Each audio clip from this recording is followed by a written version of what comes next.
Second, traveling in interstellar space loses ground communication, but NASA's Voyager 2 spacecraft currently in interstellar space is facing communication problem due to antenna misalignment. First of all, I would like to tell you what is interstellar space. Interstellar space is the area between the stars, but it is far from empty. It contains vast quantities of neutrons, charged particles, atoms, molecules, dark matter, and photons, ranging from the highest energy radiation to the sludging or slush light of the cosmic microwave background. That is not just CMB, means cosmic microwave background, element rather spatially spread out. As we know that the National Aeronautics and Space Administration's Voyager 2 spacecraft, which is venturing through space between stars, faces communication problem due to antenna misalignment. What is the meaning of venturing? Venturing means कोई नया और जोखिम भरा काम करना या किसी नई जगह जाना। प्रातः जब यह ज्ञात न हो कि आगे क्या होगा, क्या होने वाला है।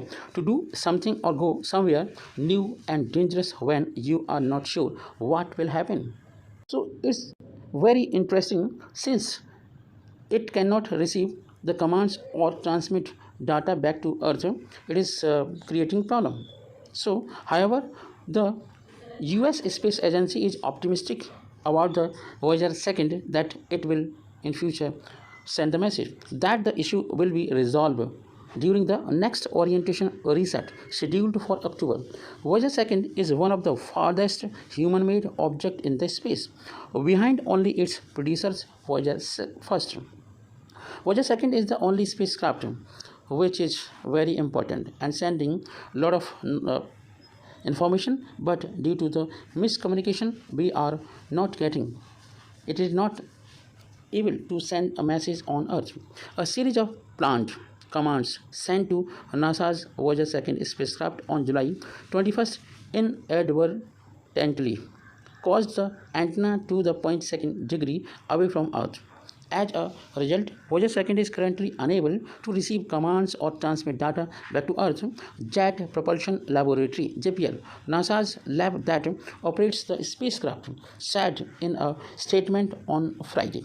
What is the statement? According to JPL, despite the temporary communication setback, Voyager 2 is designed to reset its orientation multiple times each year to realign its antenna with Earth. The upcoming reset on October 15 is expected to restore communication, whatever is stored in the planned way. The mission team expects Voyager 2 to remain on its planned trajectory during the quiet period. The statement added. What is the statement? Now, I would like to tell you that Voyager spacecraft, the furthest human-made object in the space, launched on August 20, 1977, Voyager 2 is located more than 19.9 billion kilometers from Earth in stellar space. In stellar space means between the region between our sun's heliosphere and the astrosphere of other stars. NASA Voyager 2 is the second spacecraft to explore space between stars. It accomplished this on December 10, 2018, joining its twin Voyager 1 as the only human-made object to explore the space between the stars. Voyager 1, located nearly 24 billion kilometers away from Earth, continues to operate without any issue. But some feats of Voyager 2 takes place. Voyager 2 holds several impressive accomplishments. It is the only spacecraft to study all four of our solar system's giant planets up close. At Jupiter, what planned Voyager 2 discovered a 14th moon. It was the first human-made object to fly past Uranus, where it discovered 10 new moons and 2 rings.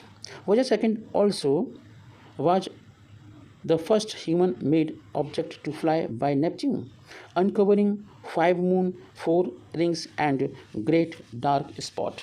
These are the very important things regarding the Voyager 2.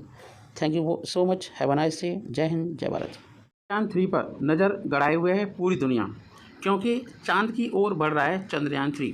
Bharat का spacecraft Chandrayaan 3 काफ़ी मुश्किल घड़ी से गुजर रहा है, क्योंकि आपने देखा होगा कि इसे लॉन्च हुए 14 जुलाई को ये लॉन्च हुआ था, और इसे दुनिया के बहुत सारे देश, कुछ स्पेस एजेंसियां ट्रैक करने में लगी हुई हैं, और इसे ट्रैक करने के बाद कुछ जानकारियां मिल रही हैं। जैसे कि हम जानते हैं, भारत का चंद्रयान स्पेसक्राफ्ट लगातार अंतरिक्ष में बढ़ रहा है।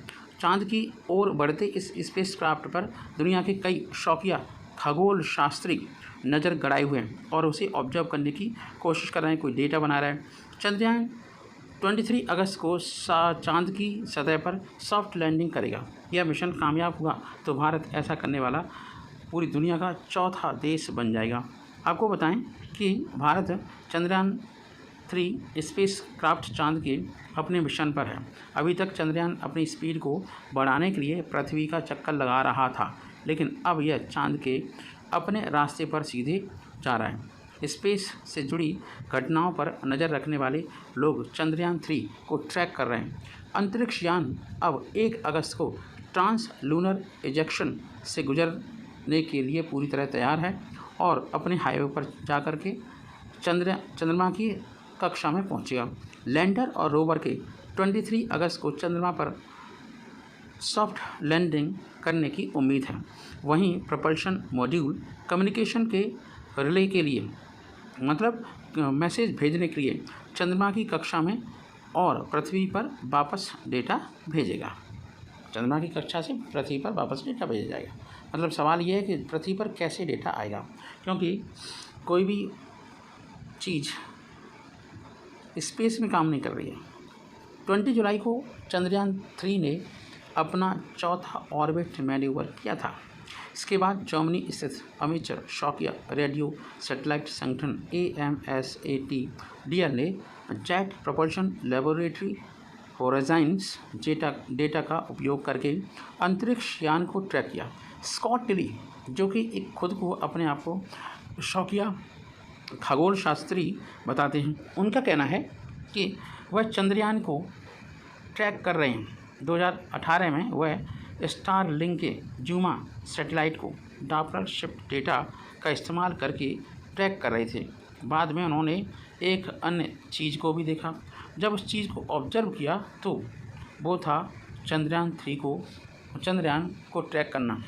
अब ये चंद्रयान 3 क्या था? आगे विश्लेषण करने पर उन्हें पाया गया कि ये तो नासा का पुराना स्पेस मिशन इमेज है। इमेज काफ़ी फेमस है। 2005 में इसका लॉन्चिंग स्टेशन से संपर्क टूट गया था। इसके बाद उन्होंने नासा के वैज्ञानिकों को मेल भेजा, जिसके बाद उन्हें नागरिक वैज्ञानिक की उपाधि मिली।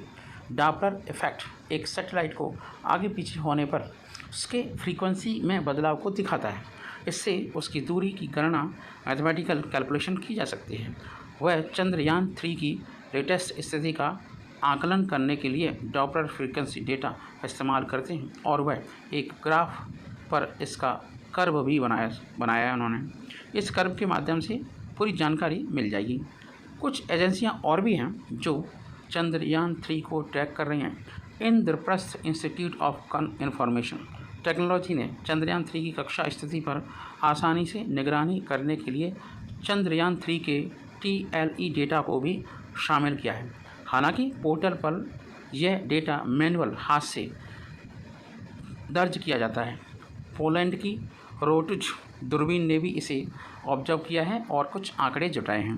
इसके अलावा इसरो ने चंद्रयान पर पूरी तरह से नज़र रखने के लिए नासा और यूरोपियन स्पेस एजेंसी के ग्राउंड डेटा का भी इस्तेमाल किया है। जय हिंद, जय भारत।